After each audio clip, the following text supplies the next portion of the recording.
Okay, we are recording. Joining me today, Keith Duffy. Hello. Hello, how's it going? It's well all right, mate. It's well all right. How's today been? A busy day of promo? Yeah, it's there we go. Sorry. Yeah. You know what? It's exciting. It's promo can be a pain in the ass, man. Long days, photo shoots, radio, TV. But when you're promoting something that you're passionate about, when something that you're proud of, you never get fed up talking about it. And the album has literally just turned out better than we could ever expect, man. It's brilliant. We love it. How was the kind of process of putting something together? Was that something that happened during the kind of sort of the lockdown? And also, as a sort of second question to that, Keith, like how did you find lockdown, like personally and creatively? Okay, so I've always been based in Dublin in Ireland, and most of my career has been based out of London in the UK. Obviously, when we're touring, it's around the world, from Australia to Denmark and from Sri Lanka to Dubai. But Dublin's always been my base, and I was a father very young. I had my son when I was only 20. He's 26 next month, by the way.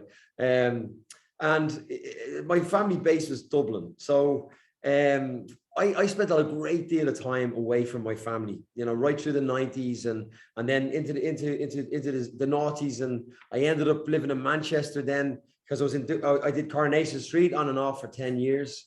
So I've always spent a great deal of time away from my family. Now, to make up for that, whenever I had time off, I always made sure that, we went on really nice family holidays so that, when the kids grew up, they wouldn't remember the fact that daddy wasn't always there. They would remember the great holidays they had and the times that we expressed and experienced together on holidays in different parts of the world. That's what I try in my mind. That's what kind of, I made it up to them that way, So lockdown, for us, it was the 16th of March, 2020. We had played a gig on the Sunday. We traveled up to Manchester on the 16th of March, which was a Monday. St. Patrick's Day is the 17th of March, which was the Tuesday when we were supposed to be playing Huddersfield. We were on tour at the time. We were 24 shows into the tour. And I remember on the Monday at 5 o'clock, I just checked into the hotel in Manchester, and Boris Johnson addressed the nation for the first time about the pandemic at 5 o'clock. And he had no real kind of points to make. I mean, it was a joke. He said, public gatherings, go, but don't go. We might send emergency services, but we might not. And it was just all very up in the air. And at that time in Ireland, it was already in lockdown. So the UK were after Ireland with the whole lockdown scenario. So my buddies in the music business in Ireland were telling me, you shouldn't be posting these shots from you live on stage because everybody's in lockdown in Ireland and it doesn't look right. And I go, well, I'm in the UK and everything is going on as usual. So I said, of course I'm going to post. But it was that night then I rang Brian and I said, look, Brian, this looks like this is going to get pretty serious. We've a lot of, we've our band on stage. We've got the fans in the audience. We've got our crew backstage. If this is as bad as people are saying it is, we need to make sure that we're protecting everybody. We don't want to be the cause of anybody getting ill or sick or whatever. So we rang our management and we made an executive decision to postpone the next 8 shows to see where that gets us, to see what happens. So I got a 10 o'clock flight that night from Manchester back home to Dublin, unexpectedly, obviously. And I was stuck at home for over 18 months. It's weird. I take it at that time you thought, in a couple of weeks we'll get this back on the road, right? Weeks we'll be back on the road. So getting to go back home for the first 2 or 3 weeks, it was difficult. Like I said, I have a grown-up son. My daughter's 21.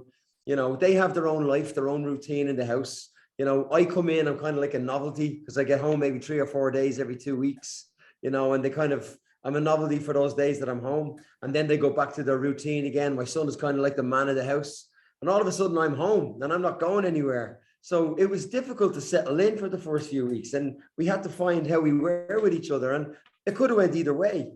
But I have to say, and I'm happy to say, it was one of the best times I've ever had in my life.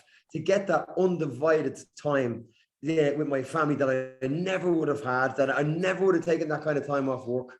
To get that undivided time with the people that you love, that the love, the unconditional love that you have for your family. It was a great time. And we're so much stronger as a family now than I thought we were close anyway, because we have a good family bond. But what COVID gave to us, I know so many shitty things happened through COVID. listen, man, I lost my dad a couple of weeks ago to COVID, and my heart is broken. So, I mean, I've been affected just like everybody else. But the good silver lining of that cloud was that I got to spend so much quality time with my family. We became even closer than I thought we could.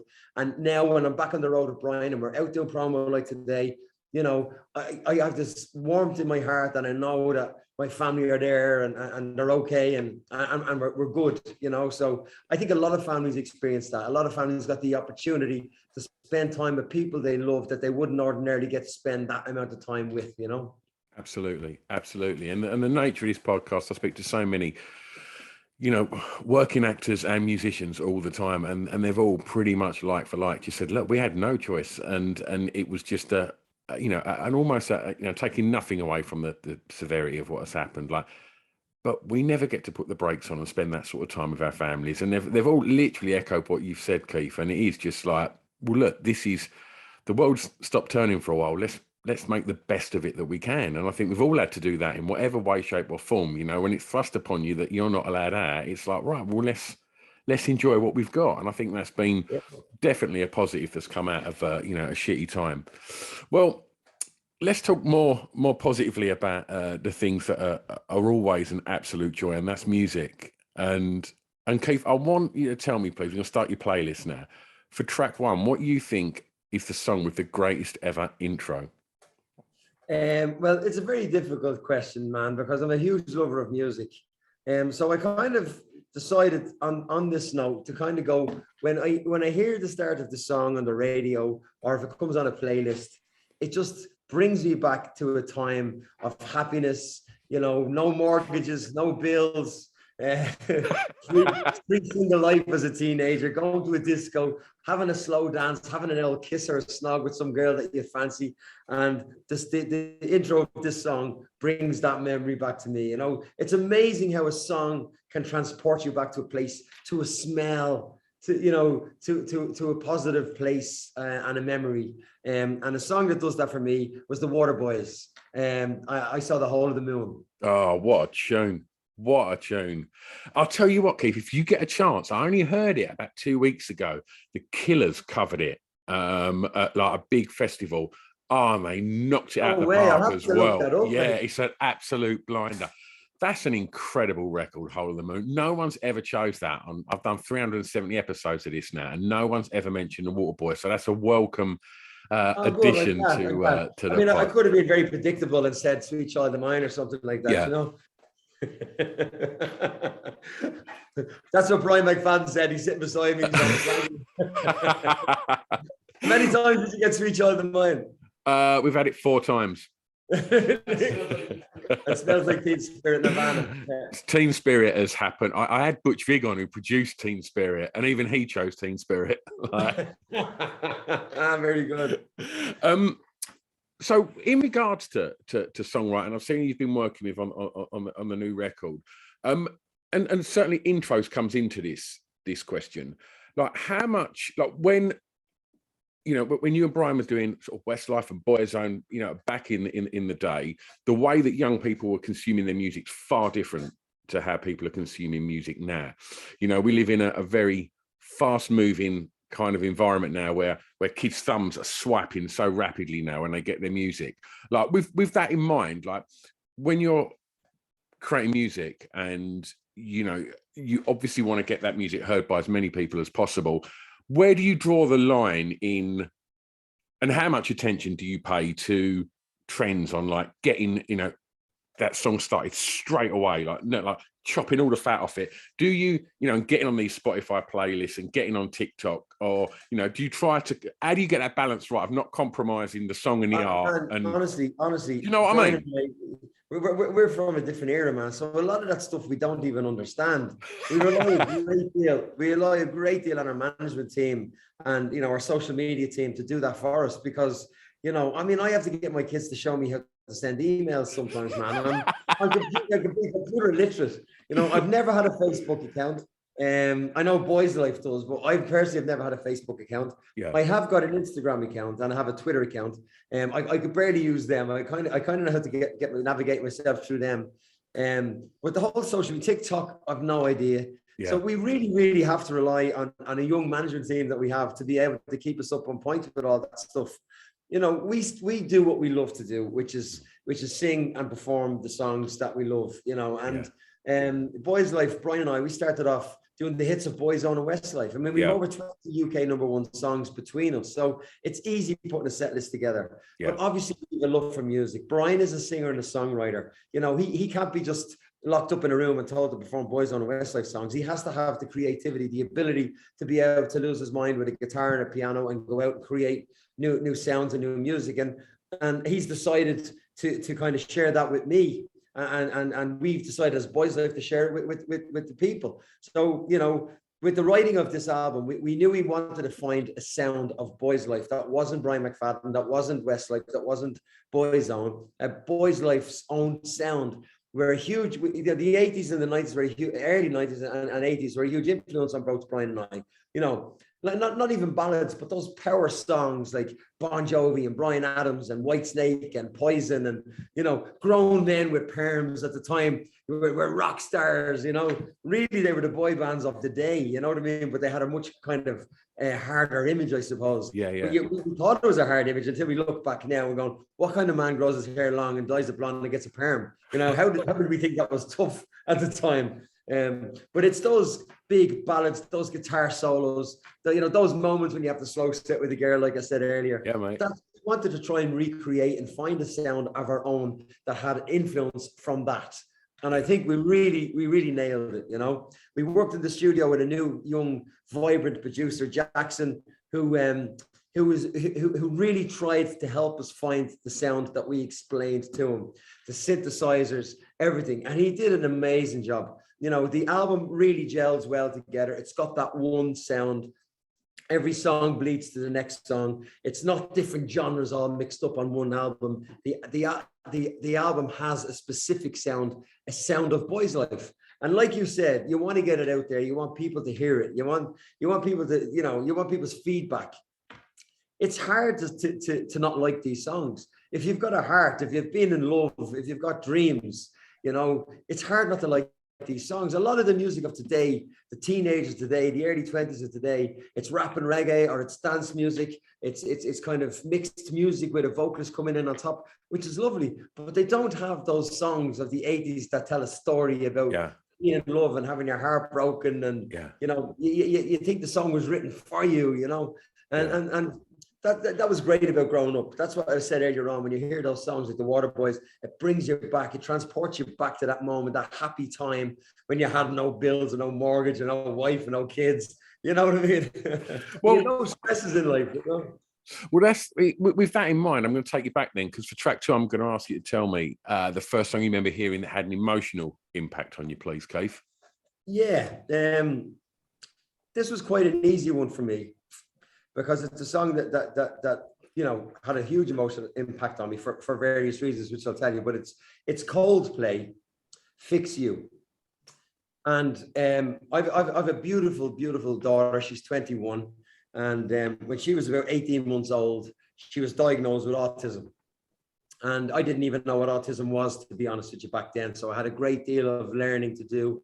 And I got stuck into it. And for years and years, I dedicated my life to fundraising to try and get services available for young families like my own, for the appropriate education for children with autism.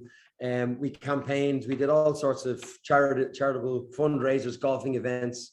And that song, "Fix You," just really at the time, I suppose I had an attachment to it with the upset that I had trying to come to terms with my daughter's diagnosis, a lifelong kind of diagnosis, a lifelong disability, you know, and understanding that. And we used that song a great deal when I shot videos with all these boys and girls that were doing really well, that you know, we got this form of education called ABA, stands for Applied Behavioral Analysis. It's a one-to-one form of education that really seems to be successful with children that are on the spectrum, children with autism or Asperger's syndrome. And as a good feeling video put together, that was the soundtrack we used to use. And a lot of the videos are very sad. They're very positive, but they're emotional. You know, they bring a tear to your eye. And that song I associate with the successes of these kids. My daughter was nonverbal until she was 7 years of age. And when she started talking and her first few words, I remember that song. So it's a song that brings a tear to my eye, but a smile to my face as well. And just why you mentioned that, Keith, if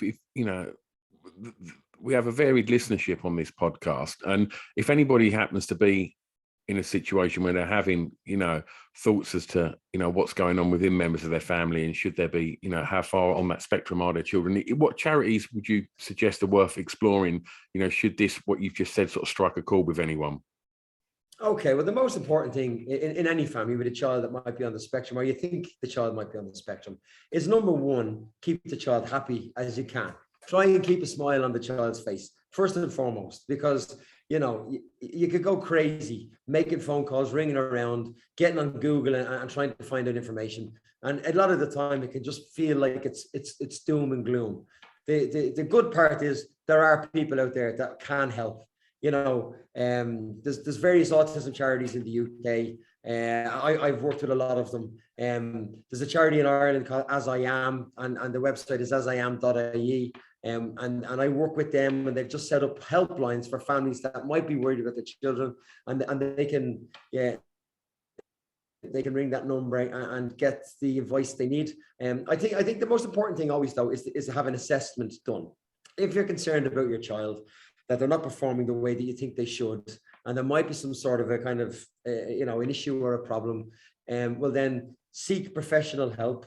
Go to your local GP, get him to then send you on to a specialist and have a diagnosis done, have an assessment done, so you know what you're dealing with. You can't become a name on a list. You can't become a statistic if you don't have a diagnosis. So first things first is get a diagnosis, get an assessment done, and know what you're dealing with. And then from there are various different charities that are there to help you, and it's all online. You can get it all online. Okay, I'm going to stay in the formative years for track 3, Keith, and I'm going to ask you to tell me the song that reminds you of your time at school, please. Okay, so there was a disco back in Dublin when I was about 14 or 15, and it was called The Grove, and it was in a school called St. Paul's in Clontarf in Dublin. And it was kind of like a rockers disco, Right. And it was an under 18s disco, obviously. There'd be no alcohol or nothing like that. But you'd always have the rock you'd have the rock sets where you'd be moshing, and everybody would just be jumping up and down and banging off each other in the mosh pit. But the song that made everybody go crazy, and I'll never forget it, was Ram Jam Black Betty. And it brings back great memories of moshing, Well, let's just chat about school. Was that something, if you look back now, have you got fond memories of school? No, I hated school. I absolutely hated school. There were a few years of school that I really enjoyed, but on the whole, I didn't like school. Primary school wasn't too bad. I kind of liked that. I had some good buddies in school, friends. I still have friends to this day from when I was 4 years of age. I saw a couple of them recently, actually. I saw quite a few old friends recently because, as I said, my poor old dad passed away. So a lot of old friends turned up at the funeral, and it was great to see some familiar faces there. Secondary school for me, from the age of, I think it was 50. You start secondary school when you're 15 or 13. Yeah. Is it 13? Yeah. So the first 3 years of secondary school, I went to a school that wasn't in the neighborhood where I grew up. It was in a different place. My mom and dad had the best of intentions to get me a good education. I was more into sport. I played a lot of Gaelic football and a game called hurling, which is a very full contact sport. It's kind of like Gaelic football with weapons. It's a tough sport, and you got to get stuck in. But my home team was a team called Trinity Gales. But where I went to school, their team was called St. Vincent's.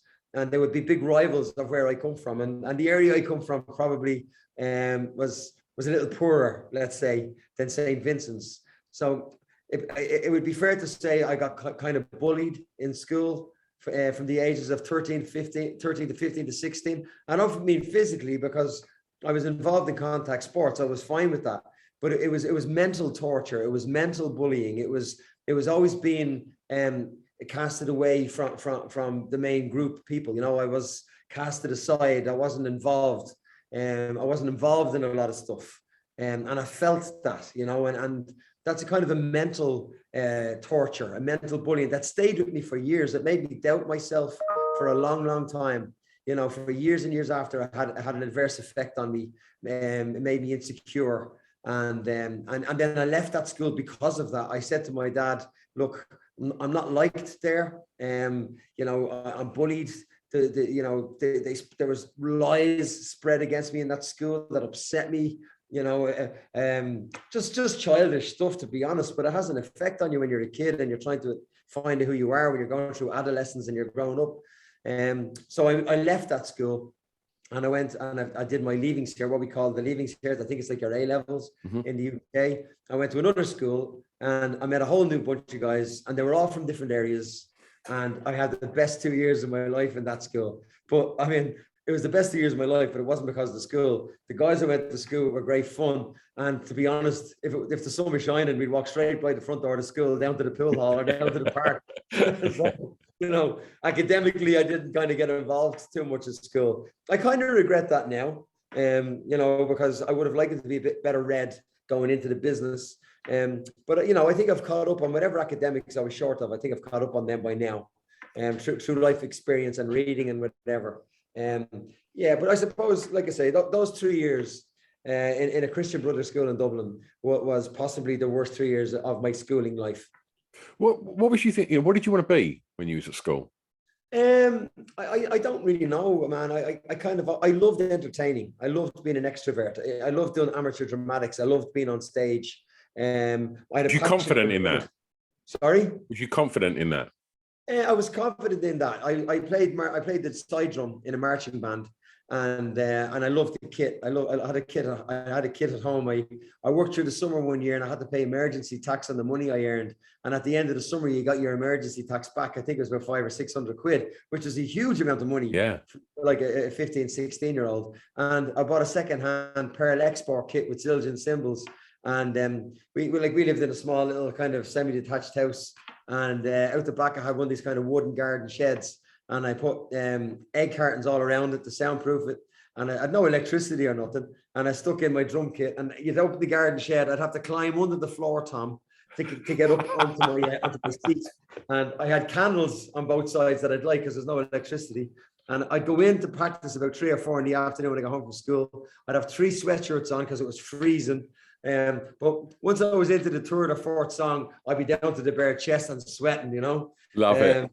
I loved the drums. I never wanted to be in a boy band. I have to say that. It was never something I wanted to be. What I wanted to be was a drummer in a rock band. Yeah. I didn't want the squeaky clean image. I wanted the sex and the drugs and the rock and roll, You wanted to go full Tommy Lee. Absolutely. Right, okay. Well, I'm going to stay for one more in the formative years. Okay, if I'm going to ask you to tell me the first song you remember buying from a record shop, please, mate. Okay. I got a gift voucher for Christmas off my godmother for Abbey Discs, which was a record store in Dublin. It was on Abbey Street. It was called Abbey Discs in the city centre. It was like Golden Discs or HMV or one of those places. But I got a gift voucher off my godmother, my auntie, and I went into Abbey Discs and I bought myself Every Rose Has a Thorn, Poison. Nice. That was my first single. And that's pretty cool. Normally they're well embarrassing. That ain't too bad, that one. That's that's a good rock ballad, right? Yeah, I love it, man. I love all that stuff. I mean, it's the way that you just said that. It's something that I find really interesting about records, and that probably in the digital age you don't get anymore. The fact that I asked you what was the first record you bought, and not only did you tell me what it was, you told me where you got the money for it and where exactly you got it. There's a journey and a memory attached to that. And I do think that that's one thing that is lost in the digital age. I know we're seeing vinyl make a return. I don't want to sound like an old bastard either and go, oh, well, it was better back in the day. But I do think there is something nice about that kind of attachment of a journey and having something tangible in your hand. Do you know what I'm saying? Absolutely. I mean, my dad, and I'll keep referring to my dad, but my dad was a great musician. He played the accordion, he played piano, he played guitar. He was a great singer. And he had his whole album collection at home in his room, in his house. And he had it all alphabetically lined up, his LPs, his cassette tapes to this day. And obviously CDs. and he's got everything from he's got these shelving units in his front room in his home, and he's got all his music collection there. And there's something about that, Yeah. I remember even being in Boyzone, and what I would do is I would treat myself going through duty free on the way home to Dublin, because I based myself in Dublin. And as I said, because my daughter was getting the education that she needed in Dublin, and she wouldn't have got it anywhere else. All the other lads ended up moving to London to make it more convenient for their work, for their families. I had to stay in Ireland because it was important for my daughter's future to stay there. So it was difficult for me. I had to do a lot of travel. I had to fly in and out of Ireland like twice, 3 times a week. But I used to treat myself and always go into the record store in the duty free, which isn't there anymore. There's no record stores in duty free anymore. Yeah. It used to be the busiest shop in duty free. And I'd buy myself 2 or 3 CDs to add to my music collection, Yeah. And I used to have it in my head that by the time I get to a certain age, I'm going to have this fantastic big music collection, all shelved, alphabetic, like my dad, all alphabetically set up. And then it came to the point when all this streaming and online stuff started getting bigger and bigger and bigger. And you kind of realize now it's obsolete. Yeah. All your records are going to be just on a little phone like this. I know, it's crazy. Any music, any song you want to hear, you just type it into your phone now. Yeah. It's crazy. When we were touring back in the 90s, we used to have the little tape deck with the 2 speakers. Yeah, mate. And when we're having a party in the hotel room at the end of the gig, you put the cassette tape in, and you'd have to listen to the same artist from start to finish.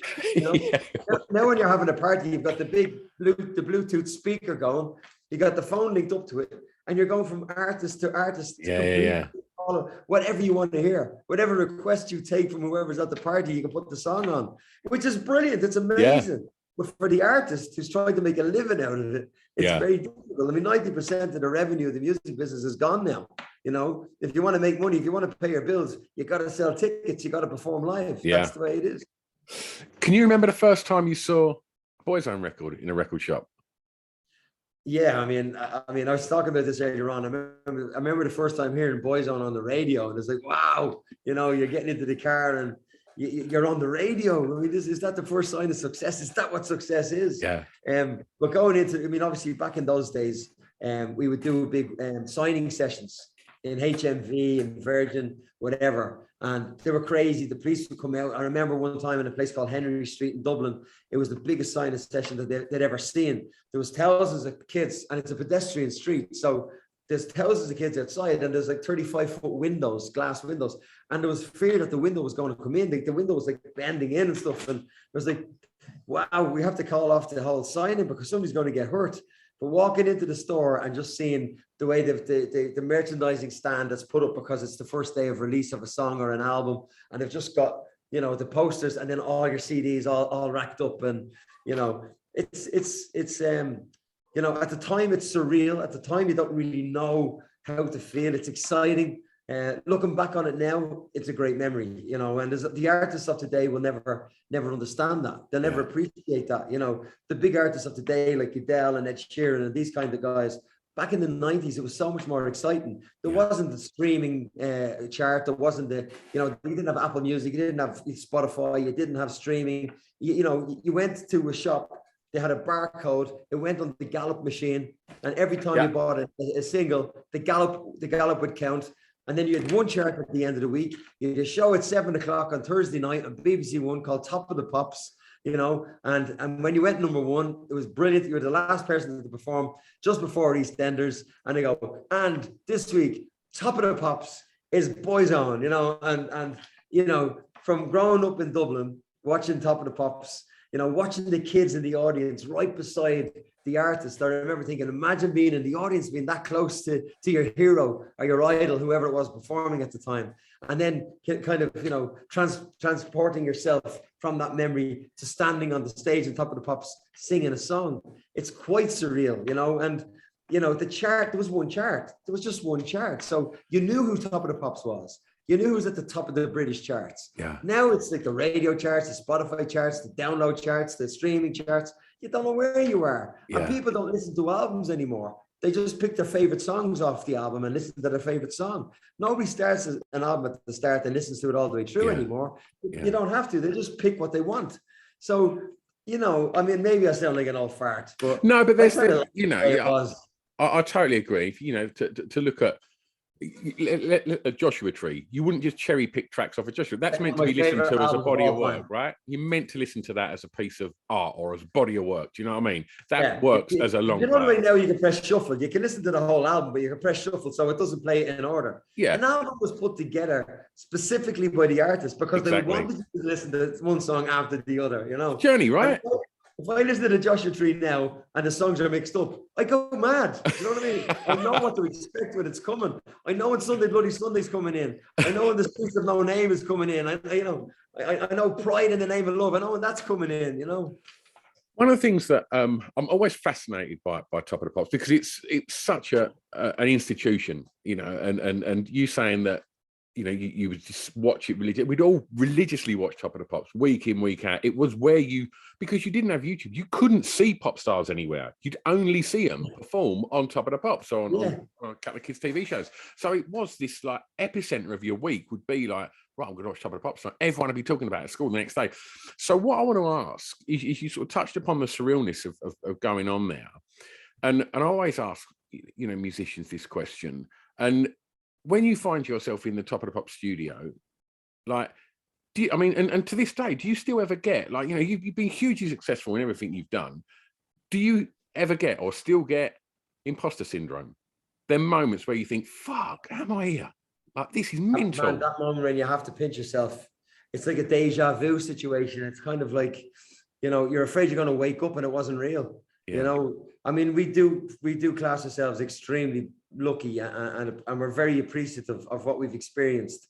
You know, the opportunities that have been bestowed upon us, you know, absolutely. And you know what, for so many years when I wasn't in the music business, for the years that we had a break and I went in to be an actor and I was in Coronation Street and I was in the West End doing various things.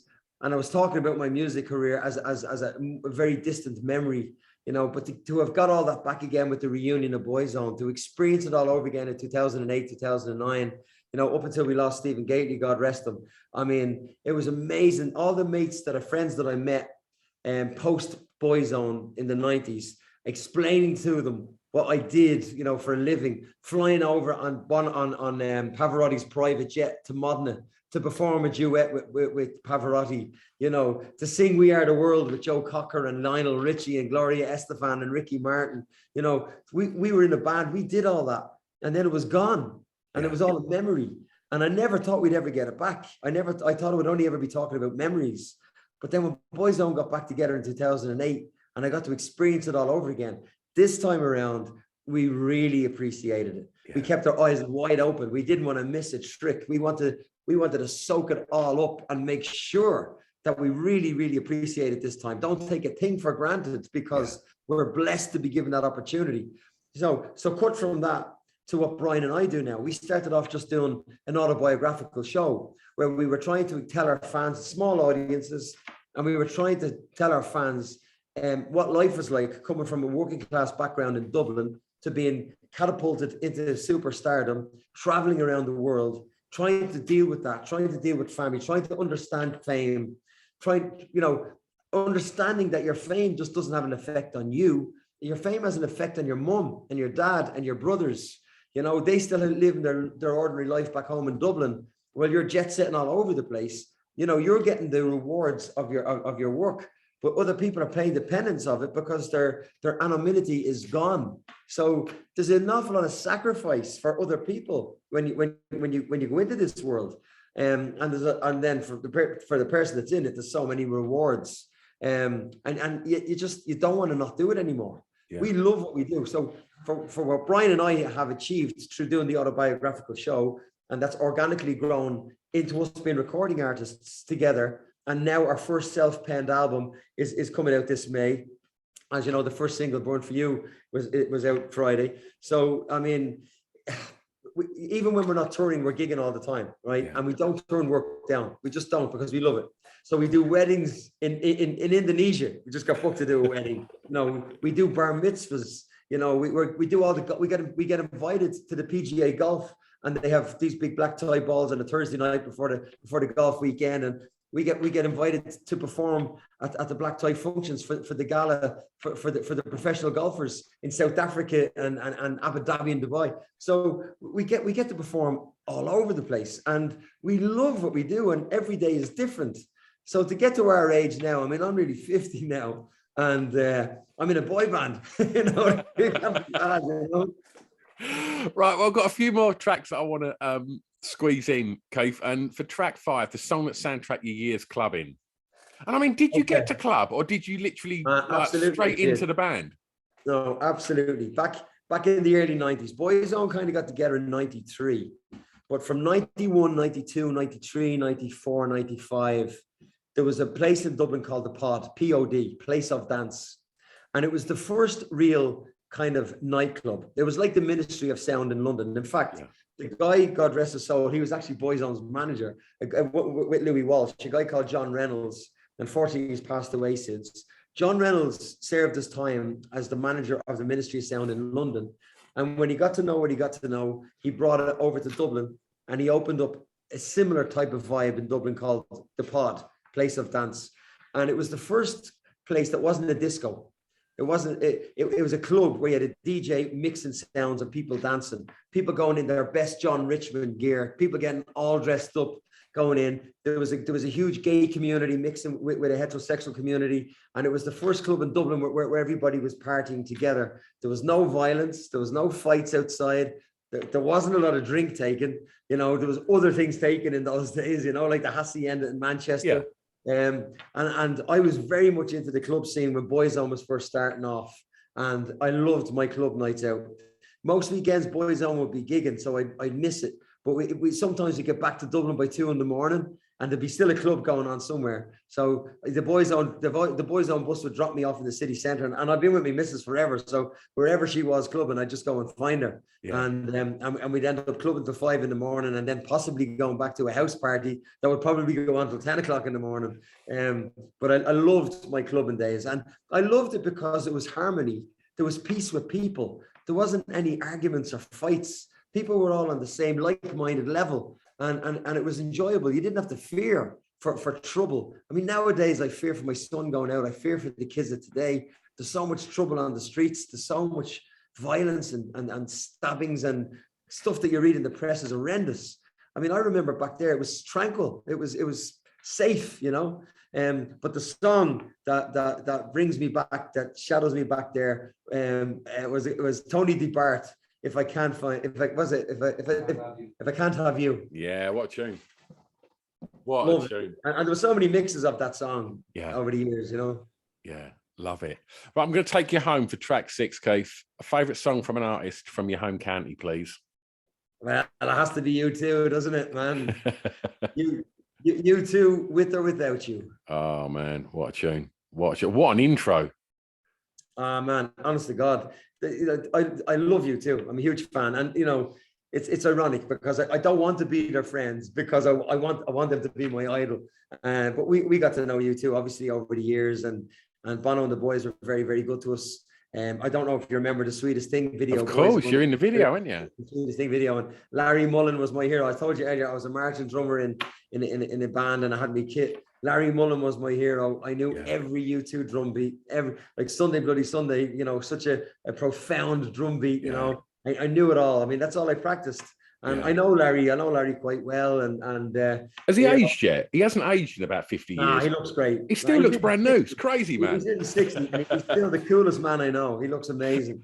And I just did a TV show recently back in Dublin with a guy called Dave Fanning, who would be a renowned DJ by all the rock stars. He started off U2's career on the radio, and he's a great friend of the band, and he has his own show now in Dublin, and he asked me to go on, and we were talking about U2 because they're good friends of him, and we were talking about Larry. But it's funny, you know, you imagine people in this business that live these kind of jet-setting lifestyles.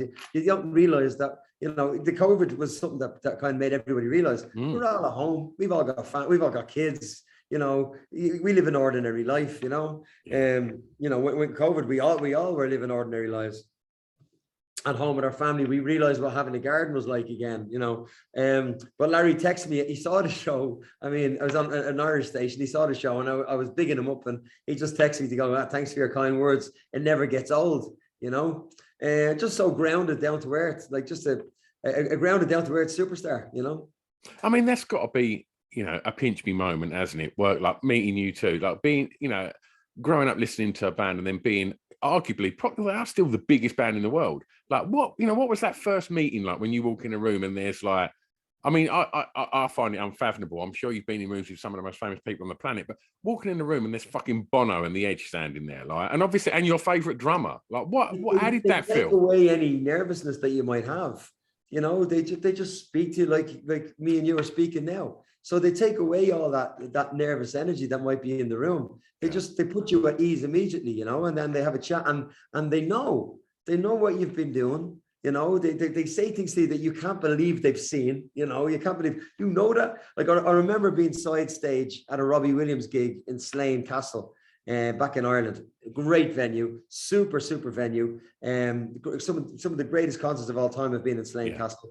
I think it holds like 150,000 people or something crazy. But I remember standing side stage watching Robbie. Myself and Robbie were pals back in the day, and I was watching the show, and the Edge was standing. I didn't see him, but he was standing beside me with his girlfriend at the time, and I looked around and he said, "Hey, Keith." I said, "Hey, how's it going, Dave? Edge, how's it going, Edge?" You know? And I kind of got tongue and mouth disease. You know what I mean? I couldn't talk. I was starstruck. And there's a lady called Caroline Downey who runs all the big. She's from MCD. They run the biggest shows in Ireland. And Caroline actually, she manages Hosier and a few of the big artists. And I was walking backstage with Caroline. I said, "Hey, Caroline, the Edge said hello, Keith. He knows my name." And she goes, "Keith, his daughter had your posters all over her wall for years. Of course he knows your name." But you don't see it like that, you know? Yeah. Oh, that's but even wonderful. still, I mean, having a pint at Christmas with Larry, you know, like that moment kicks in and you get foot and mouth disease. Honestly, I still kind of get tongue tied when I'm speaking to them because they're my heroes growing up, you know? Love it. Right. Last track, Keith. I want to ask you to tell me a song that you think many people may not know that you want them to hear. Well, I don't know if I want them to hear it. I decided to tell you a song that I'd probably be embarrassed if anybody knew I liked. Oh, okay. Story behind it, but the artist is Bonnie Tyler. Right. And the song is I Need a Hero. Oh, tune. Right.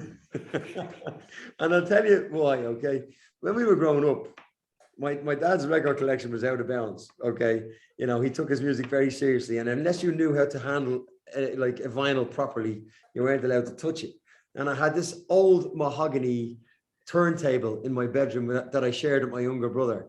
And we used to love to listen to music going to sleep at night, but we only had whatever album we could get our hands on. And for quite a while, in one summer, and I don't know what summer it was, but my mum for Christmas got a present of Bonnie Tyler's greatest hits. And it was the album that we used to listen to going to sleep at night. And there was I Need a Hero, and there was Lost in France, and there was all Bonnie Tyler's hits. Well, as a result of that, you know, when I hear Bonnie Tyler and any of her songs coming on the radio, I kind of sing along and I like them. But I Need a Hero is the iconic song, isn't it? So I just thought I'd give you that one. Oh, it's an absolute banger. I was lucky enough to get Bonnie on the podcast last year, and she was. If you want to go partying with someone, I reckon she'd be an absolute crack, mate. I tell you, she was pretty wild, mate. And she must be nearly 40 now, is she? Just about, I think, mate. Just about. 40 plus fat, and the rest is her own business. Exactly, mate. All right. Well, look, as 2022 is looking like a far more connected, happy and positive place than what maybe 2020 and 2021 did on a kind of global view on that. What are you looking forward to from the rest of this year, personally, Keith? And what's going to be happening professionally? Well, I have to say, like I started off, I'm very, very excited about our album, the Old School album. You know, Brian and I are you know, we're prepared to work as hard as we need to work. We love what we do. We've got some great gigs coming up. We have a big tour coming up in September. We're touring all the beautiful theatres around the UK, September, October, November. But right now, over the next couple of months, we've got singles coming out off the album. And we're going to deliver a present of a free song to our fans. It's a lovely song. It's kind of mental health awareness, and it's okay to ask for help. And it's a song we wrote for the album, and we're not releasing it as a single. It's a gift. We're gifting it to our fans. But as we say, we've Burn For You, which is the song that's out at the moment. The album is out in May, and between then and now, we're just going to promote the album, try and get it out there, try and get our friends in radio to play the songs. It's not easy to get on radio anymore. It's difficult for us because we're coming from the 90s, and we mightn't be seen to be that cool. So it's trying to find the right blend, the right radio stations, the right DJs that will give us a chance, that will give our music a chance to be heard. I personally think, and I know I'm biased, so I have to wait to see, but I think the songs are absolutely credible stand-up, great pop songs. And if we get airplay, if we get on the radio, I really do believe we're going to have a very, very bright and busy future. Love it. Love it. I wish you all the best with the record, Keith. It's been a proper joy talking records with you today, mate. Thank you so much. I really enjoyed myself. Thanks for having me on. Absolute pleasure. Cheers, Keith. God bless you, bro. Take care. Bye.